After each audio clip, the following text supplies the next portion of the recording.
Hello दोस्तों, आज हम प्रेजेंट हैं एक मैराथन क्लास में।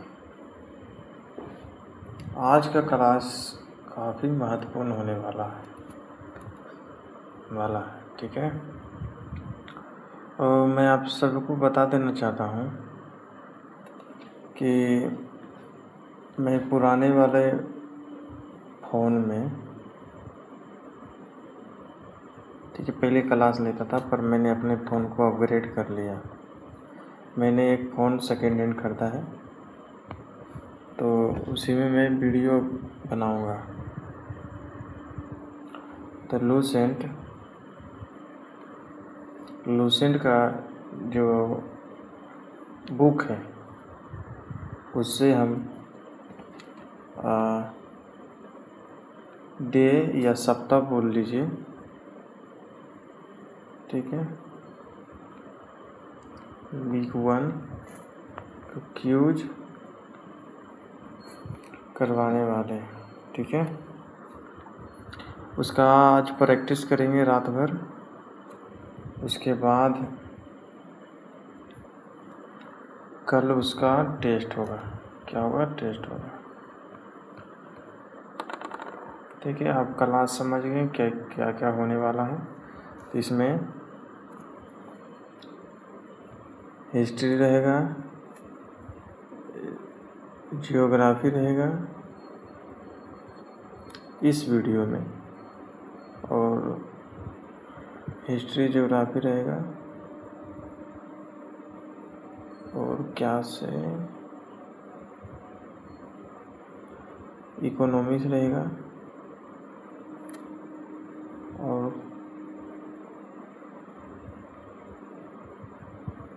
और संविधान वाला रहेगा, ठीक है, कॉन्स्टिट्यूशन। ये 4 टॉपिक या 4 सब्जेक्ट हम पढ़ने वाले हैं। तो हेलो, आप सब तैयार हैं? मेरा नाम है सोनू।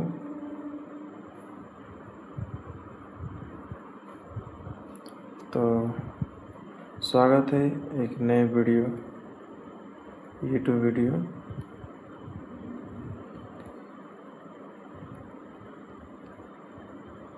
ठीक है, तो लेट्स स्टार्ट। कुर्सी की पीठी आप सब बांध लीजिए। अब चलने वाला है लगातार 2 से 4 आवर्स क्लास, ठीक है। तो चलिए स्टार्ट करते हैं।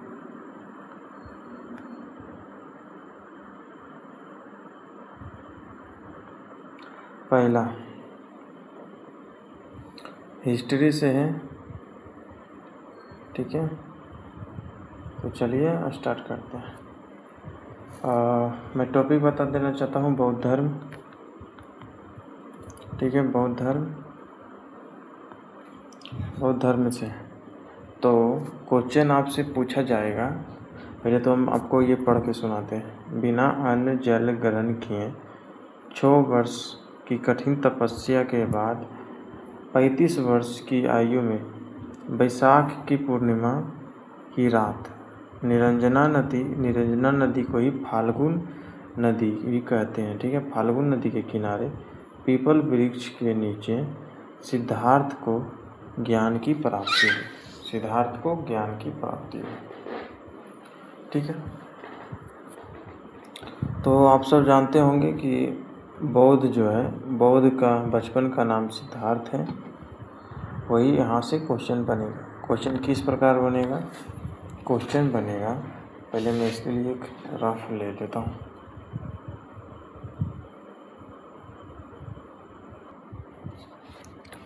ठीक है, क्योंकि आप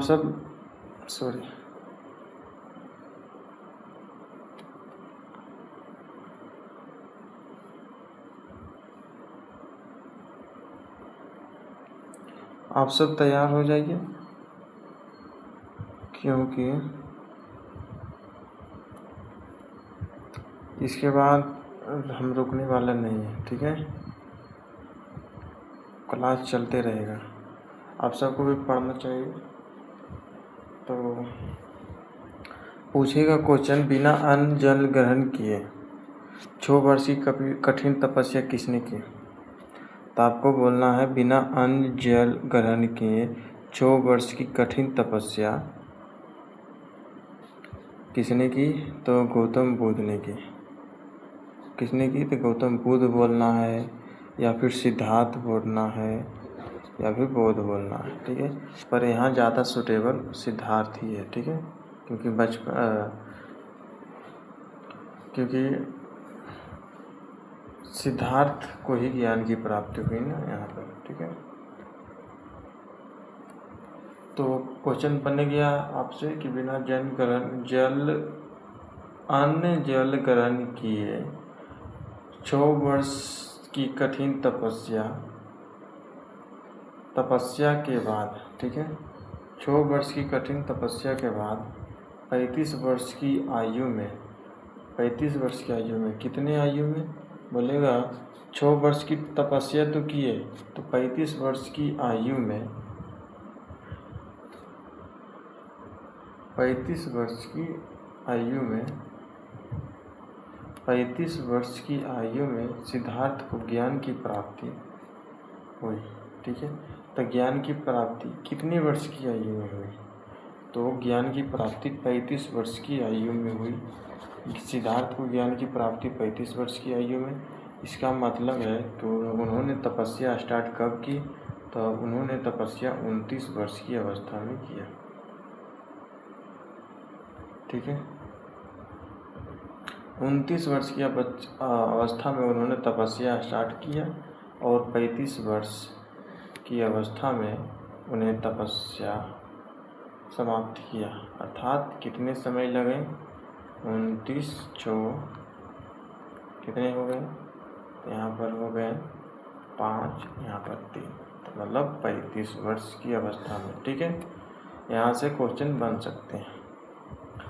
पूछेगा कि बैसाख की पूर्णिमा की रात, बैसाख की पूर्णिमा की रात गौतम बुद्ध को ज्ञान की प्राप्ति किस नदी के किनारे हुआ? तो गौतम बुद्ध को बैसाख की पूर्णिमा की रात निरंजना नदी या फाल्गुन नदी के तट के किनारे हुआ। तट बोल सकते हैं या नदी बोल सकते हैं। नदी के किनारे हुआ, नदी के किनारे हुआ।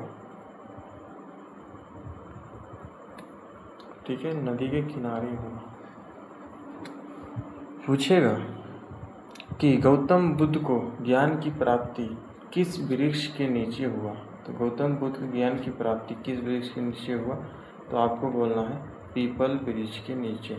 पीपल वृक्ष के नीचे। क्या बोलना है? पीपल वृक्ष के नीचे। ये काफ़ी VVI पॉइंट है। गौतम बुद्ध को ज्ञान की प्राप्ति किसके नीचे हुई? तो पीपल वृक्ष के नीचे। पीपल वृक्ष के नीचे, पीपल वृक्ष के नीचे हुआ। ठीक है, तो हुआ। ठीक है, यहाँ से कोई भी अब कोई भी क्वेश्चन नहीं छूट सकता। तो चलिए यहाँ से क्वेश्चन हम बनाते हैं। तो यहाँ से हम क्वेश्चन बनाते हैं। चलिए, क्वेश्चन बोलेगा कि सिद्धार्थ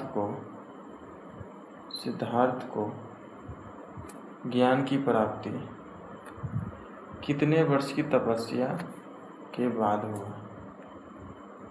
हुआ? ठीक है, कितने वर्ष की तपस्या के बाद हुआ?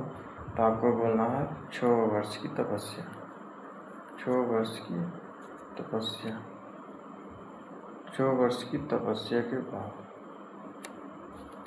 हुआ। और जैसे कि आपको जो हैंड राइटिंग है काफ़ी बेकार या भद्दा दिख सकता है, क्योंकि मेरे पास पेन नहीं है, इसीलिए थोड़ा सा एडजस्ट करना पड़ेगा आपको। पहला प्रश्न बोल के दूसरा प्रश्न क्या बोल रहा है? दूसरा प्रश्न पूछ सकता है गौतम बुद्ध को ज्ञान की प्राप्ति कितने वर्ष की आयु में हुई? कितने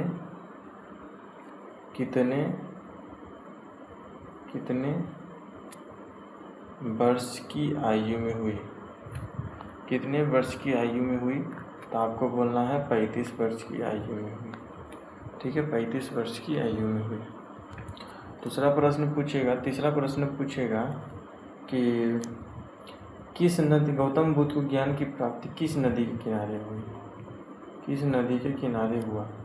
तो आपको लिखना है निरंजना नदी या फल्गु नदी। क्या? निरंजना नदी या फल्गु नदी के तट के किनारे हुआ। निरंजना नदी को ही फल्गु नदी कहते हैं। ठीक है, क्लियर? और यहाँ पूछ सकता है क्वेश्चन पूछ सकता है।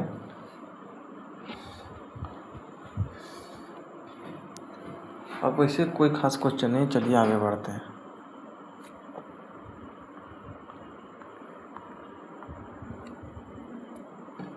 चलिए यहाँ से देखिए, बहुत क्वेश्चन बनेगा। थोड़ा सा पेन ले लेते हैं बढ़िया वाला। ज्ञान की प्राप्ति के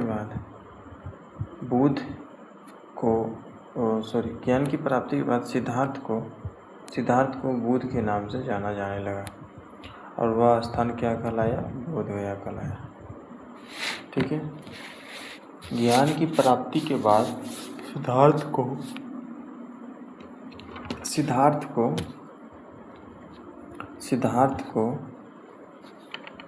बुद्ध कहा जाने लगा। सिद्धार्थ को क्या कहा जाने लगा?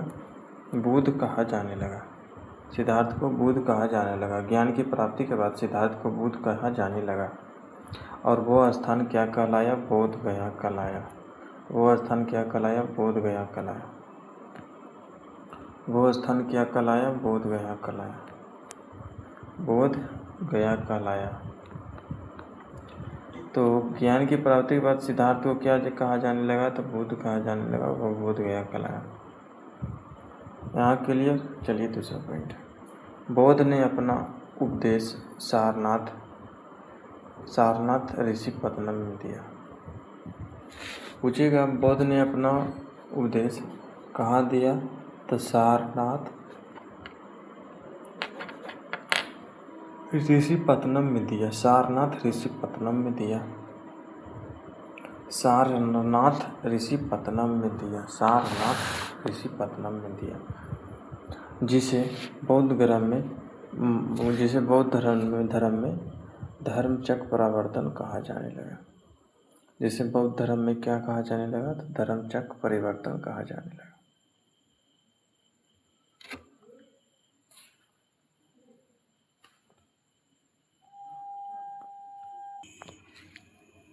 असुविधा के लिए थोड़ा सा खेद है, क्योंकि लाइट कट गया है मेरे साइड और मुझे छत पर आना पड़ा हॉस्टल का, क्योंकि मैं हॉस्टल में रहता हूँ।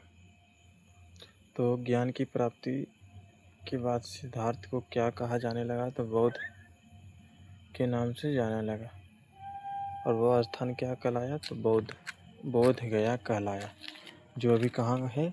तो बिहार के गया जी में है। ठीक है, गया जी में।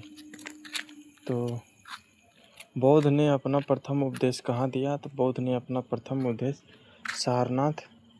सारनाथ जिसे क्या कहते हैं? ऋषिपत्तनम में दिया। जिसे क्या कहते हैं? सारनाथ ऋषिपत्तनम ने दिया। सारनाथ ऋषिपत्तनम में दिया, जिसे बौद्ध ग्रंथ में क्या कहा जाता? धर्मचक्र परिवर्तन। जिसे बौद्ध धर्म में क्या कहा जाने लगा? धर्मचक्र परिवर्तन।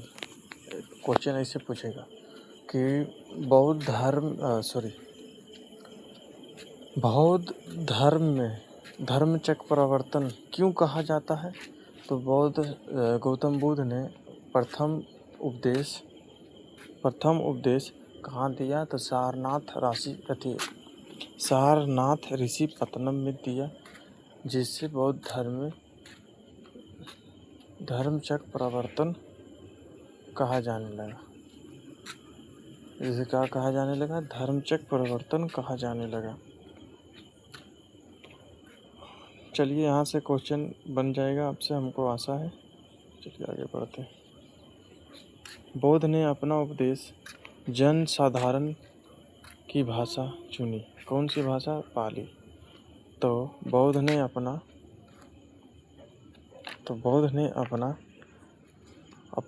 उपदेश जन साधारण की भाषा, कौन सी भाषा चुनी? तो पाली चुनी। तो यहाँ से क्वेश्चन बनेगा, बौद्ध ने अपना जन साधारण की भाषा कौन सी चुनी? तो पाली चुनी। कौन सी? तो पाली भाषा। कौन सी भाषा? पाली भाषा। बुद्ध ने अपने उपदेश कौशल, वैशाली, कौशाम्बी व अन्य राज्यों में दिए। सर्वाधिक उपदेश कौशल की देश की राजधानी श्रावस्ती में दिए। ठीक है, यहाँ से क्वेश्चन पूछेगा, बुद्ध ने अपना उपदेश किन किन देशों में दिया? तो बुद्ध ने अपना उपदेश कौशल, वैशाली, कौशाम्बी में दिया। बुद्ध ने अपना प्रथम उपदेश कहाँ दिया? कौशल, कौशाम्बी, वैशाली में दिया, या फिर वैशाली, कौशल, कौशाम्बी में दिया। ठीक है, याद करने का अपना अपना तरीका आगे पीछे करके याद कर सकते हैं। सर्वाधिक उपदेश कहाँ दिया गया? तो कौशल देश की राजधानी श्रावस्ती में दिया गया। कौशल देश की राजधानी श्रावस्ती में दिया गया। कौशल देश की राजधानी श्रावस्ती में दिया गया। कौशल देश की राजधानी श्रावस्ती में दी। और बुद्ध ने अपना उपदेश किन किन देशों में दिया? तो कौशल, वैशाली, कौशाम्बी में दिया। और सबसे ज़्यादा उपदेश किस देश में दिया? तो कौशल देश की राजधानी श्रावस्ती में दिया। कौशल देश की राजधानी श्रावस्ती में दिया। कौशल देश की राजधानी श्रावस्ती में दिया। पूछेगा क्वेश्चन, बौद्ध धर्म के प्रमुख अनुयायी शासक कौन थे? बौद्ध धर्म के प्रमुख अनुयायी शासक कौन थे? तो बताना है, बिंबिसार, प्रसेनजीत व उदयन। बिंबिसार, प्रसेनजीत व उदयन, इनके प्रमुख अनुयायी शासक कौन थे? तो बिंबिसार, प्रसेनजीत एवं उदयन। बिंबिसार, प्रसेनजीत एवं उदयन। बिंबिसार, प्रसेनजीत एवं उदयन। बिंबिसार, प्रसेनजीत एवं उदयन। कौन कौन है बौद्ध धर्म के प्रमुख अनुयायी शासक? तो प्रमुख अनुयायी शासक कौन है? तो बिंबिसार, प्रसेनजीत और उदयन। प्रसेनजीत एवं उदयन। प्रसेनजीत एवं उदयन। प्रसेनजीत एवं उदयन। बुद्ध की मृत्यु 80 वर्ष की अवस्था में 583 ईसा पूर्व कुशीनारा, देवरिया, उत्तर प्रदेश में चूंद द्वारा आरोपित भोजन के द्वारा हुआ। ठीक है, आरोपित भोजन के द्वारा हुआ।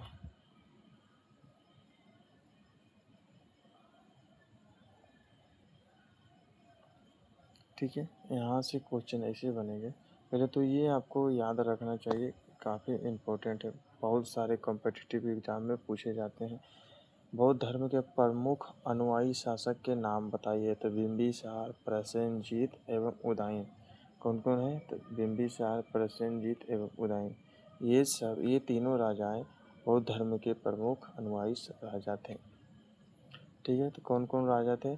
तो बिंबिसार, प्रसेनजीत एवं उदयन। बिंबिसार, प्रसेनजीत एवं उदयन। बिंबिसार, प्रसेनजीत एवं उदयन। बिंबिसार, प्रसेनजीत एवं उदयन। बिंबिसार, प्रसेनजीत एवं उदयन। ठीक है, अब बुद्ध की मृत्यु 80 वर्ष की अवस्था में 583 ईसा पूर्व में कुशीनारा, देवरिया, उत्तर प्रदेश के चूंद द्वारा आरोपित भोजन करने के बाद हो गया, जिससे बौद्ध धर्म में महापरिनिर्वाण कहा गया। समझिए यहाँ से क्या होगा। पहले तो यहाँ पर बौद्ध धर्म की मृत्यु 80 वर्ष सॉरी मेरा दिमाग थोड़ा सा इधर उधर हो जाता है, क्योंकि कल मैंने रात को मैंने कल रात को 3 बजे के आसपास सुबह में सोया और 8 बजे जगा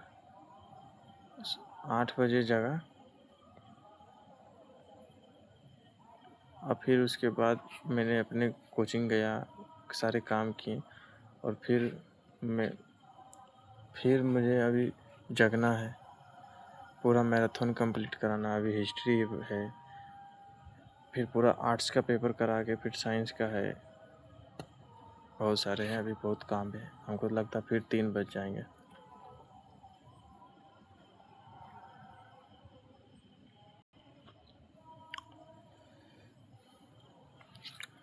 तो चलिए पहले तो हम आपको समझा देते हैं कि बौद्ध की मृत्यु 80 वर्ष की अवस्था में 483 ईसा पूर्व में कुशीनारा देवरिया उत्तर प्रदेश में चूंद द्वारा आरोपित भोजन करने के बाद हो गया, जिसे बौद्ध धर्म में महापरिनिर्वाण कहा गया। तो कितनी अवस्था में अति गौतम बुद्ध की मृत्यु हुई? तो 483 और 80 वर्ष की अवस्था में और 483 ईसा पूर्व में हुई। ठीक है, पूर्व में कुशीनारा। ठीक है, कुशीनारा कहाँ है? तो उत्तर प्रदेश राज्य है, देवरिया जिला है, कुशीनारा है। ठीक है, कुशीनारा देवरिया उत्तर प्रदेश में चूंद एक व्यक्ति है, व्यक्ति द्वारा गौतम बुद्ध को दिया गया भोजन और भोजन को गौतम बुद्ध के द्वारा ग्रहण करने पर उनकी मृत्यु हो गई, जिसे बौद्ध धर्म में कहा गया महापरिनिर्वाण। गौतम बुद्ध की मृत्यु के महापरिनिर्वाण और एवं प्रथम उपदेश जहाँ दिए उसे कहा गया, और उसे कहा धर्मचक्र परावर्तन। जो प्रथम उपदेश दिए उसे कहा गया धर्मचक्र परावर्तन।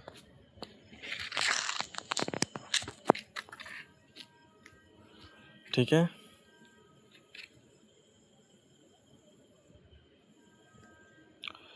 गौतम बुद्ध ने अपना प्रथम उपदेश कहाँ दिए? तो सारनाथ में दिए। ठीक है, जिसे ऋषि पतनम कहा गया। ठीक है, आगे बढ़ते हैं। धौली उड़ीसा की राजधानी भुवनेश्वर के समीप है। धौली कहाँ है? उड़ीसा की राजधानी भुवनेश्वर के समीप है। इसमें चट्टान पर उकेरी गई पूर्णकाय हाथी की मूर्ति। क्या है? चट्टान पर उकेरी गई पूर्णकाय हाथी की मूर्ति महात्मा बुद्ध बुद्धिमानी, शक्तिशाली, धैर्यवान और शांत का प्रतीक के रूप में दर्शाया गया है। शांत और प्रतीक के रूप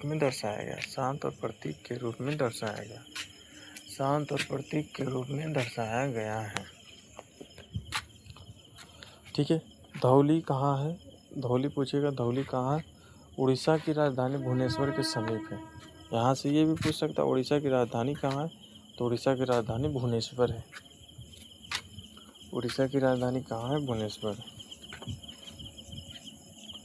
ठीक है, किस चट्टानों के उकेरी गई पूर्णकाय हाथी की मूर्ति महात्मा बुद्ध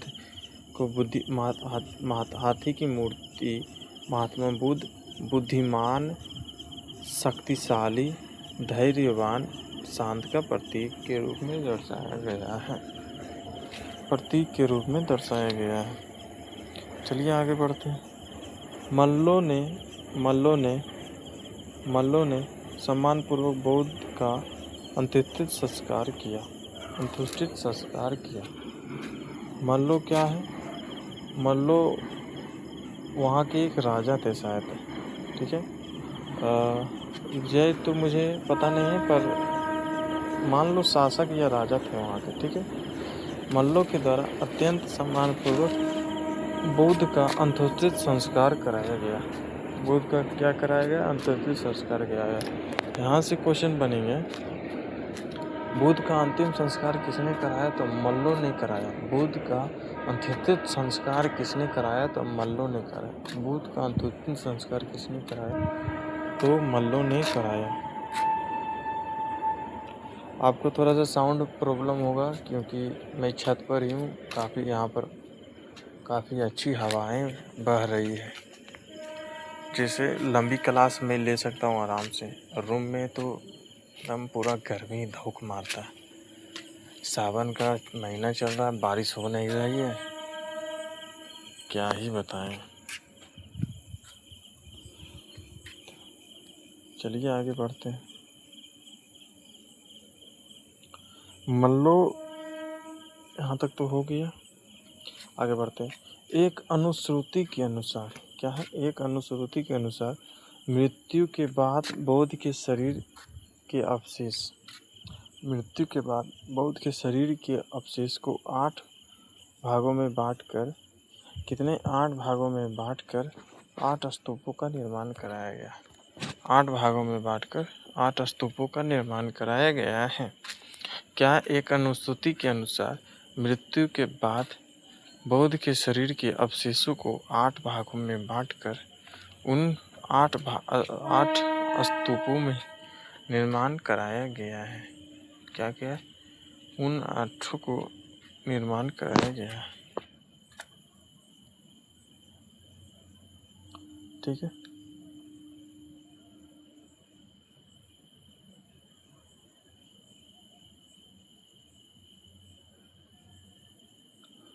बुद्ध के जन्म एवं मृत्यु की तिथि को चीनी परंपरा के कैंटोन अभिलेख के आधार पर निश्चित किया गया है।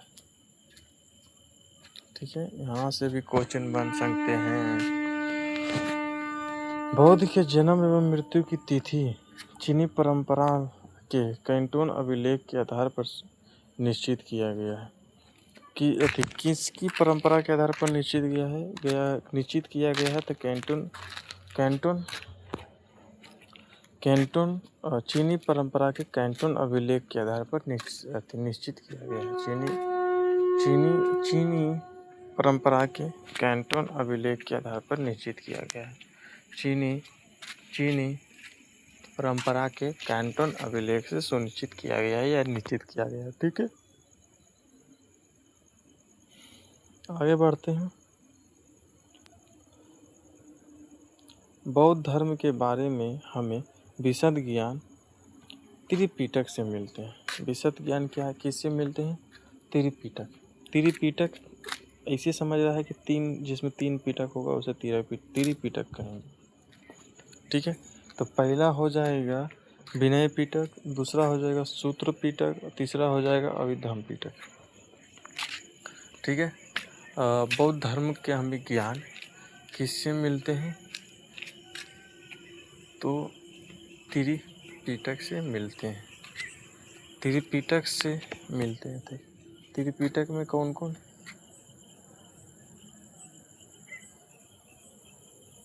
त्रिपिटक में कौन कौन है? तो विनय पिटक, सूत पिटक, अभिधम्म पिटक। विनय पिटक, सूत पिटक, अभिधम्म पिटक। हम 50 बार भी रिपीट करेंगे, वो आपके लिए बढ़िया होगा। ठीक है, विनय पिटक, सूत पिटक, अभिधम्म पिटक त्रिपिटक होते हैं जिससे हमें बौद्ध धर्म की विशद ज्ञान मिलती है।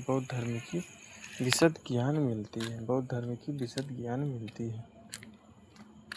ठीक है, तीनों पिटकों का भाषा क्या है? तीनों पिटक मतलब विनय पिटक, अभिधम्म पिटक एवं सूत पिटक, तीनों पिटक की भाषा क्या है? तो तीनों पिटक का भाषा पाली है। तीनों पिटक की भाषा क्या है? पाली है। तीनों पिटक की भाषा क्या? पाली है। तीनों पिटक की भाषा क्या है? पाली है। थेरवाद मत की पाली त्रिपिटक सबसे पुराना है। क्या है? थेरवाद मत की पाली त्रिपिटक सबसे पुराना है। थेरवाद मत की पाली त्रिपिटक सबसे पुराना है। थेरवाद मत की पाली त्रिपिटक सबसे पुराना है। थेरवाद मत की पाली त्रिपिटक सबसे पुराना है।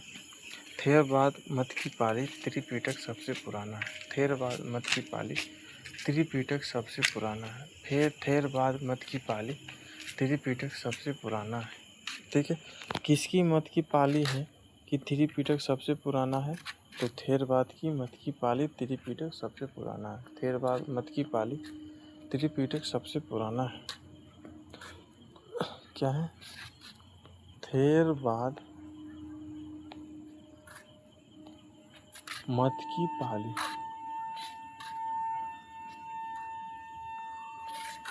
त्रिपिटक सबसे पुराना है, ठीक है। त्रिपिटक सबसे पुराना है। थेरवाद मत की पाली त्रिपिटक सबसे पुराना है।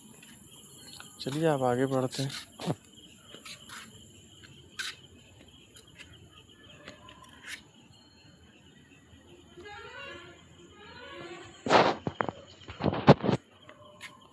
चलिए यह पॉइंट चलेगा।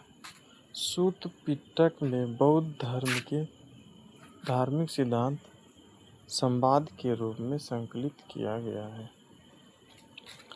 पूछेगा सूत पिटक में बौद्ध के संवाद को किस रूप में संकलित किया गया है? तो धार्मिक सिद्धांत के रूप में संकलित किया गया है। किस रूप में संकलित किया गया है? तो धार्मिक सिद्धांत के रूप में संकलित किया गया है। किस रूप में संकलित किया गया है? तो धार्मिक सिद्धांत के रूप में संकलित किया गया है। सूत पिटक में बौद्ध धर्म के धार्मिक सिद्धांत को संवाद के रूप में संकलित किया गया है।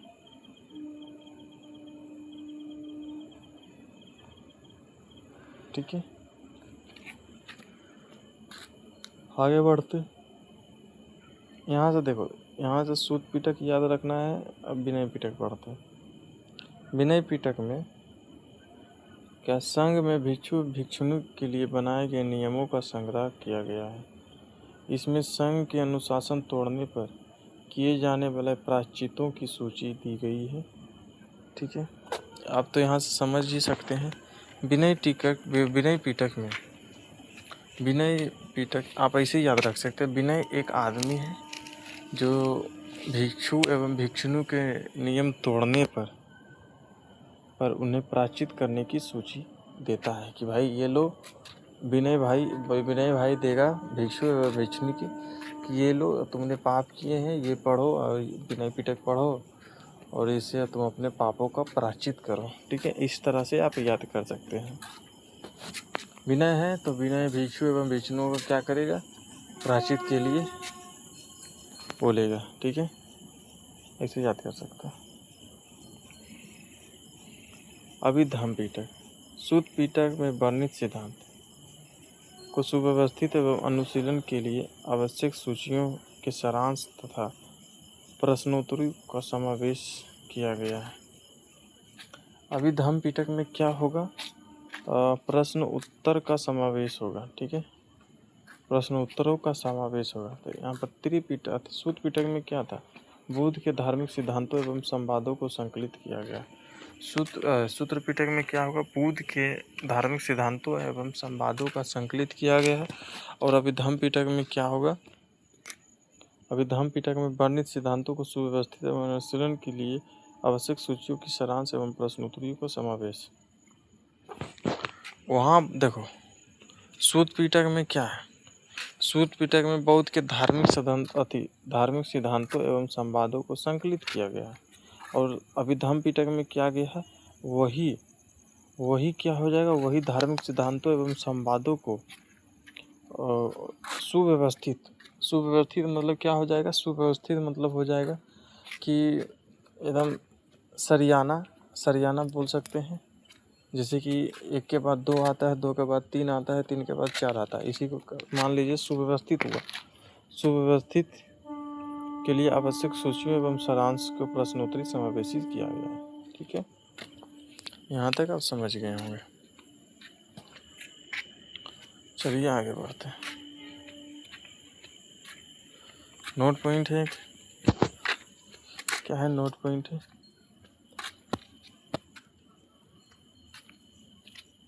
पाली त्रिपिटकों को पहली शताब्दी ईसा पूर्व में श्रीलंका के शासक बत्तगामनी की देख रेख में पहली बार लिपिबद्ध किया गया। ठीक है, अब यहाँ पर ये है पाली त्रिपिटकों को क्या हो जाएगा? पाली त्रिपिटकों मतलब पाली भाषा में लिखे गए त्रिपिटकों को पहली शताब्दी, कब? पहली शताब्दी ईसा पूर्व, पहली शताब्दी ईसा पूर्व में किसके श्रीलंका के शासक बतगामनी क्या श्रीलंका के शासक पहली शताब्दी में श्रीलंका के शासक बतगामनी की देख रेख में पहली बार लिपिबद्ध किया गया। पहली बार क्या किया गया? लिपिबद्ध किया गया। पहली बार लिपिबद्ध किया गया। पहली बार क्या हुआ? लिपिबद्ध किया गया। यहाँ तक तो ठीक है। पूछेगा क्वेश्चन यहाँ पर कि पाली त्रिपिटकों को कब श्रीलंका के शासक ने लिपिबद्ध किया? तो यहाँ से आपको बोलना है पहली शताब्दी ईसा पूर्व। पहली शताब्दी क्या हो जाएगा? पहली शताब्दी ईसा पूर्व। पहली शताब्दी ईसा पूर्व। पूछेगा श्रीलंका के राजा का नाम क्या है जो पाली त्रिपिटकों को लिपिबद्ध कराया? तो उसका नाम है बतगामनी। तो उसका नाम क्या है? बतगामनी। तो उसका नाम क्या है? बतगामनी।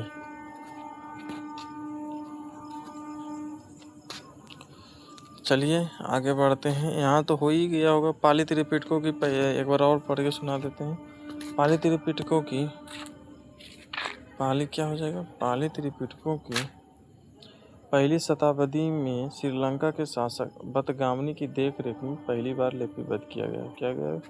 पहली बार लिपिबद्ध किया गया। क्या है? श्रीलंका के शासक के नाम क्या है? बतगामनी। बतगामनी नाम है। ठीक है, बतगामनी। चलिए आगे बढ़ते हैं।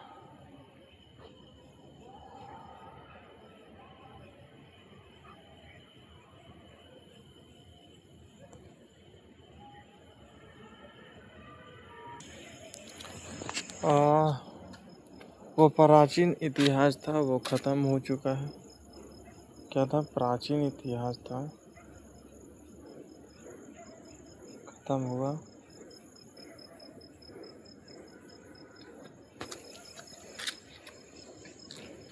ठीक है, वह प्राचीन इतिहास तक खत्म हुआ। अब हम आधुनिक इतिहास पढ़ने वाले हैं।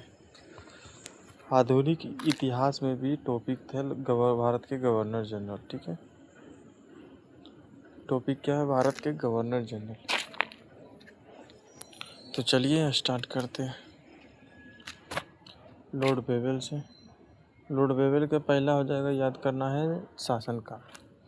लॉर्ड बेवेल का शासनकाल है 1944 से 1947। लॉर्ड बेवेल का शासनकाल कब है? 1944 से 1947। लॉर्ड बेवेल का शासनकाल कब है? 1944 से 1947। लॉर्ड बेवेल का शासनकाल कब है? 1944 से 1947। लॉर्ड बेवेल का शासनकाल कब है? 1944 से 1947। लॉर्ड बेवेल का शासनकाल कब है? 1944 से 1947।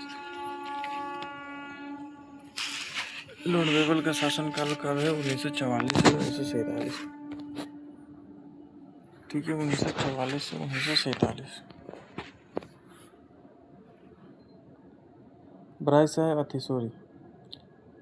वाइसराय बेवेल ने 25 जून 1945, ये क्वेश्चन पूछेगा। वाइसराय बेवेल ने कब शिमला में एक सम्मेलन आयोजित किया? तो 25 जून 1945 में। क्या? 25 जून 1945 में। 25 जून 1945 में। 25 जून 1945 में एक सम्मेलन बुलाया। इस सम्मेलन में कांग्रेस का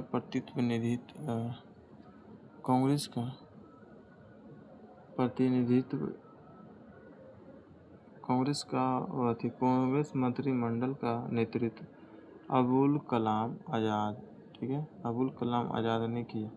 गांधी जी इस सम्मेलन में भाग नहीं लिया, यद्यपि वह शिमला में उपस्थित थे।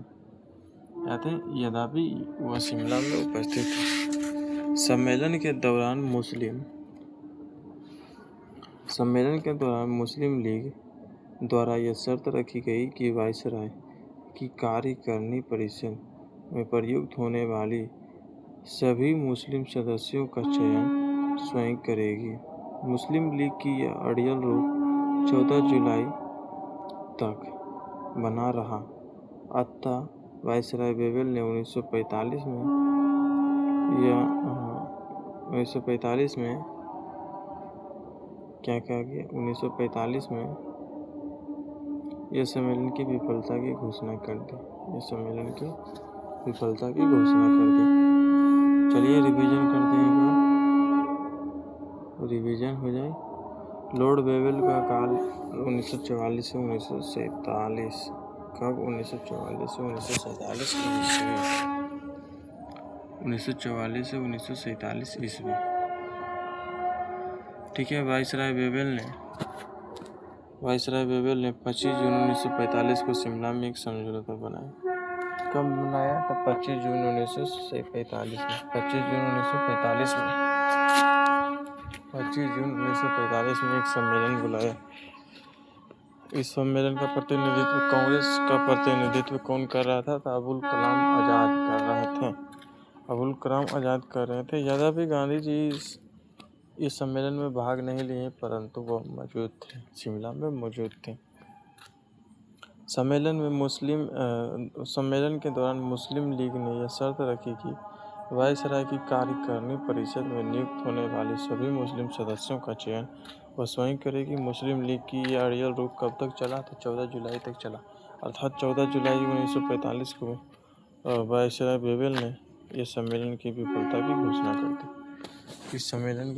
की घोषणा कर दी। चलिए आगे बढ़ते हैं।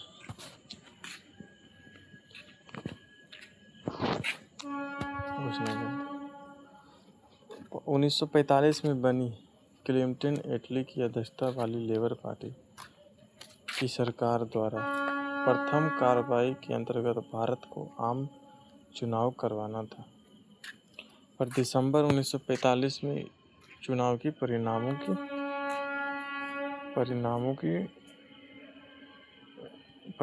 में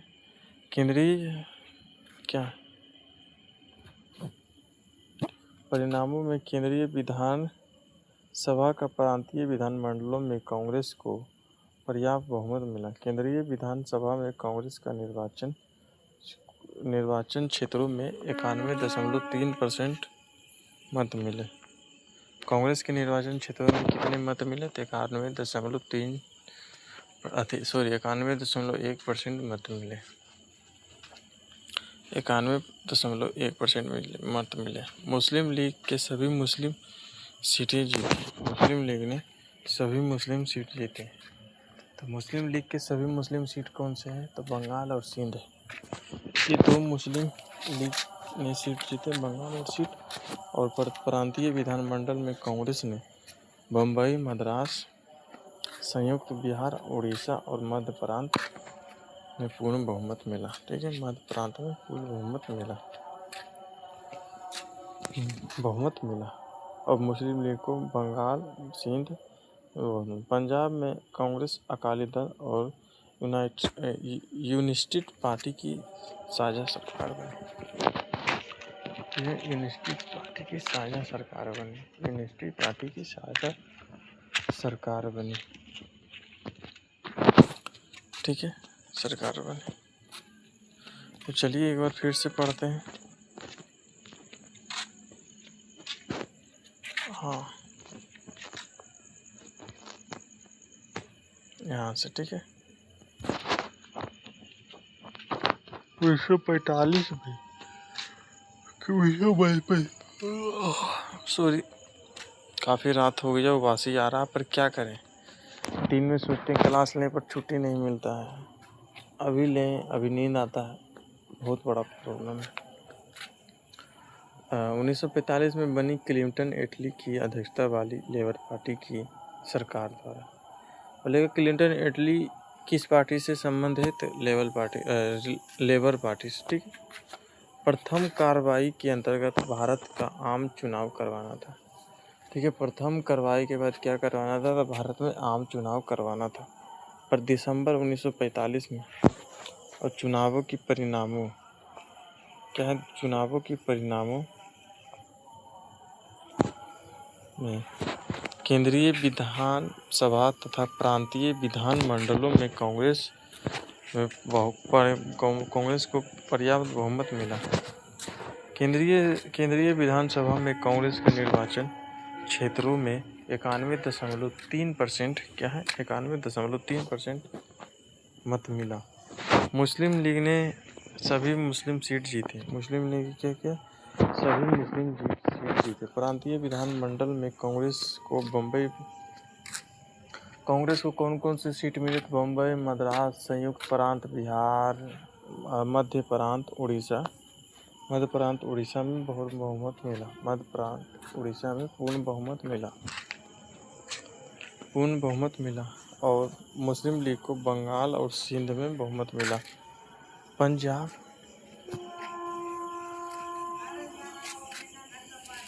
पंजाब में कांग्रेस अकालियों की यूनाइटेड कांग्रेस अकालियों और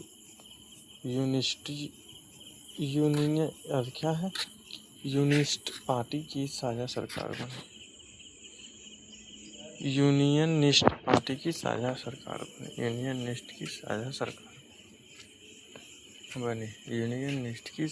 सरकार बनी।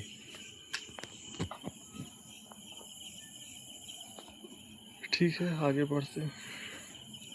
कैबिनेट मिशन 1946 में भारत आया। ये पॉइंट काफ़ी महत्वपूर्ण है भाई, सभी एग्जाम के लिए। कैबिनेट मिशन भारत कब आया? कैबिनेट मिशन भारत कब आया? तो 1946 में कैबिनेट मिशन भारत आया। कैबिनेट मिशन भारत कब आया? तो 1946 में कैबिनेट मिशन भारत आया। कैबिनेट मिशन भारत कब आया? तो 1946 में कैबिनेट मिशन भारत आया।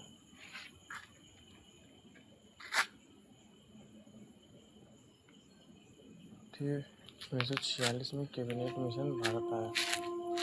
कैबिनेट मिशन भारत कब आया? तो 1946 में कैबिनेट मिशन भारत आया। कैबिनेट मिशन भारत कब आया? तो 1946 भारत आया। कैबिनेट मिशन भारत कब आया? तो 1946 में कैबिनेट मिशन भारत आया। ये काफ़ी महत्वपूर्ण है। कैबिनेट मिशन भारत कब आया? 1946 में कैबिनेट मिशन भारत आया। कैबिनेट मिशन भारत कब आया? तो 1946 में कैबिनेट मिशन भारत आया। 1946 में कैबिनेट मिशन भारत आया। इस मिशन के सदस्य कौन कौन थे? ये तीनों सदस्य पूछेगा किसी भी एग्जाम में। ठीक है। कौन कौन से? स्टेफर्ड क्रिप्स, पैंथिक लॉरेंस और B.R. अम्बेडकर। कैबिनेट मिशन कब आया? तो 1946 में कैबिनेट मिशन आया। ठीक है, कैबिनेट मिशन कब आया? तो 1946 में कैबिनेट मिशन आया। कैबिनेट मिशन कब आया? तो 1946 में कैबिनेट मिशन आया। कैबिनेट मिशन कब आया? तो 1946 में कैबिनेट मिशन आया। स्टेफर्ड क्रिप्स, पैंथिक लॉरेंस और B.R. अम्बेडकर। कौन कौन थे? स्टेफर्ड क्रिप्स, पैंथिक लॉरेंस और B.R. अम्बेडकर। ये तीनों क्या थे? कैबिनेट मिशन के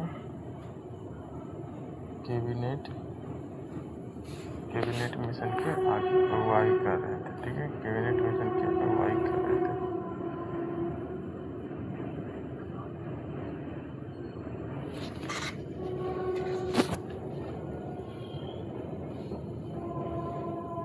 स्टेफर्ड क्रिप्स, पैंथिक लॉरेंस और B.R. अम्बेडकर।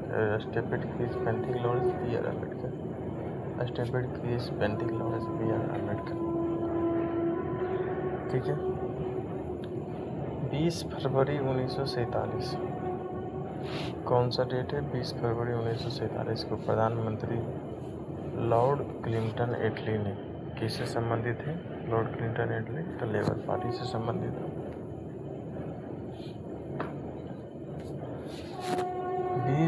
फरवरी 1947 को 20 फरवरी को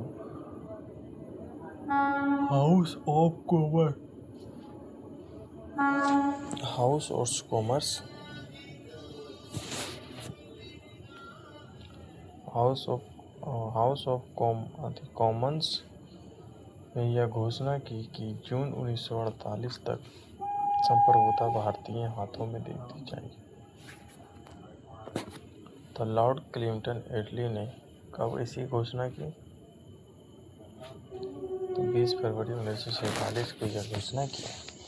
20 फरवरी 1947 को यह घोषणा किया गया कि लॉर्ड क्लिंटन एटली लेबर पार्टी ने हाउस ऑफ कॉमन्स में यह घोषणा की कि 20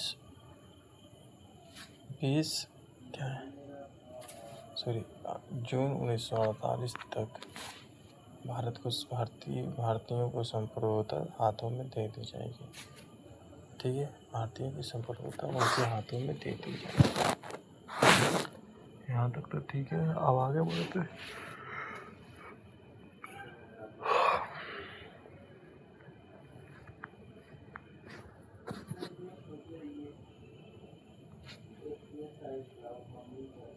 लॉर्ड माउंटबेटन मार्च 1947 से जून 1948 तक।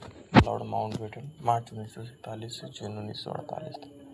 लॉर्ड माउंटबेटन मार्च 1947 से जून 1948 तक। लॉर्ड माउंटबेटन मार्च 1947 से जून 1948 तक। मार्च 1947 से जून 1948 तक। मार्च 1947 से जून 1948 तक।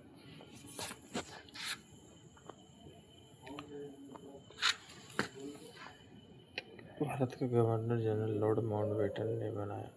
3 जून 1947 को लॉर्ड माउंटबेटन ने यह योजना घोषित।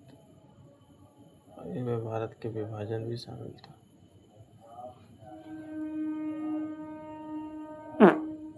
ठीक है, 3 जून 1947 को माउंटबेटन योजना घोषित हुआ। पूछेगा माउंटबेटन योजना कब घोषित हुई? 3 जून 1947। कब हुआ घोषित? 3 जून 1947 घोषणा हुआ। इसमें भारत का विभाजन शामिल था। माउंटबेटन योजना घोषित हुआ तो उसमें क्या शामिल था? तो भारत का विभाजन शामिल था। कब लॉन्च हुआ? 3 जून 1947 को।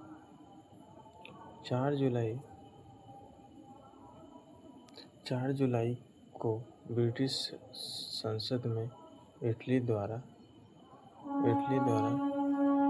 भारतीय स्वतंत्रता विधेयक प्रस्तुत किया गया। तो भारतीय स्वतंत्रता विधेयक कब प्रस्तुत किया गया? 4 जुलाई 1947 को। किसके द्वारा? इटली का संबंध किससे है? तो लेबर पार्टी का। ठीक है, जिसे 18 जुलाई को स्वीकृति मिली। स्वीकृति कब मिली? तो 18 जुलाई को स्वीकृति मिली। विधेयक के अनुसार भारत और पाकिस्तान 2 स्वतंत्र राष्ट्रों की घोषणा की गई। विधेयक के अनुसार भारत एवं पाकिस्तान 2 स्वतंत्र राष्ट्रों की घोषणा की गई। 15 अगस्त 1947 को भारत स्वतंत्र हुआ। 15 अगस्त 1947 को क्या हुआ? भारत स्वतंत्र हुआ। वही पाकिस्तान की बात करें तो पाकिस्तान कब?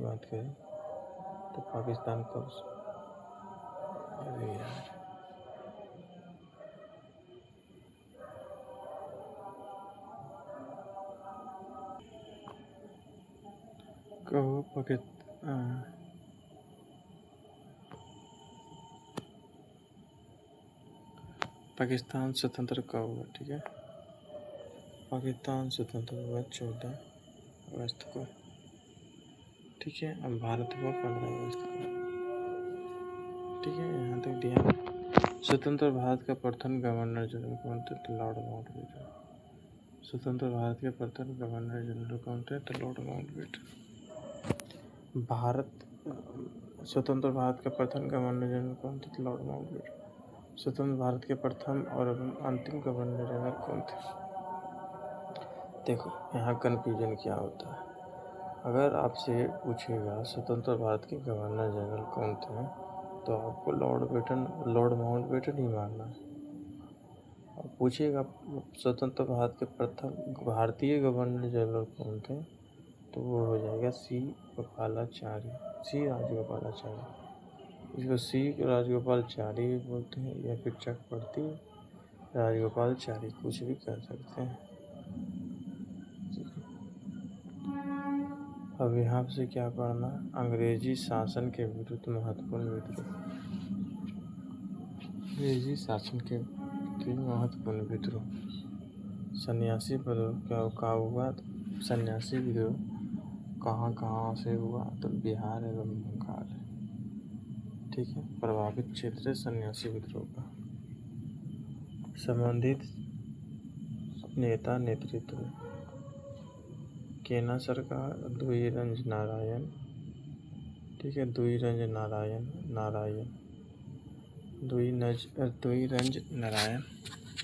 समय कितना है? 1760 से 1800। समय कितना है? 1760 से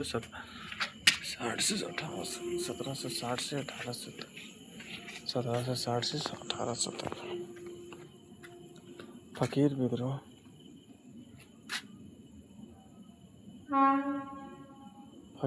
कब हुआ? मतलब प्रभावित क्षेत्र कौन है फकीर विद्रोह से? तो बंगाल फकीर विद्रोह का प्रभावित क्षेत्र। बंगाल क्या है? फकीर विद्रोह का प्रभावित क्षेत्र है। और संबंधित नेता क्या है? मजून शाह व चिराग अली। फकीर विद्रोह का पर संबंधित नेता कौन है? मजून शाह एवं चिराग अली। कब हुआ? 1776 से 1777। कब हुआ? 1776 से 1777। रंगपुर विद्रोह कब हुआ?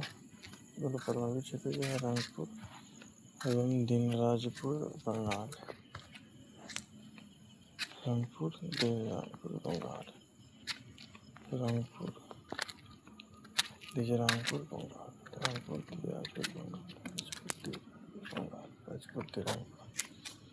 ठीक है। यहाँ से मेरी भाषा अगर आपको समझ नहीं आई होगी तो मैं फिर से रिपीट करता हूँ। आंदोलन, रंगपुर विद्रोह कब हुआ? तो रंगपुर विद्रोह 1783 का हुआ, ठीक है, लमसम, ठीक है, 1783। प्रभावित क्षेत्र क्या है? रंगपुर या दिनाजपुर जो बंगाल में पड़ता है, दिनाजपुर। संबंधित नेता कौन है? धीरज नारायण। ठीक है, चलिए आगे बढ़ते हैं। ये देखो, ये मैं आपको पहले बता देता हूँ। ये हम अब ज्योग्राफी में प्रवेश करने वाले हैं। ज्योग्राफी में प्रवेश करने वाले। पर ये है कि मैंने सोचा था कि काफ़ी लंबे क्लास लूँगा, पर मेरी हिम्मत नहीं है कि मैं अब उतना लंबा क्लास लूँ, क्योंकि मैंने कल रात को भी मैंने नींद नहीं ली थी, और आज भी अगर ऐसा किया तो मेरे अंदर एनर्जी ही नहीं है कि मैं अब आगे क्लास लूँ या क्लास करूँ, ठीक है। तो मैं कोशिश करूँगा 4 बजे तो नहीं उठ पाऊँगा, 5 बजे उठकर 5 से 8-9 आराम से क्लास लेके ख़त्म करूँ, ठीक है। Best of luck, thanks for watching.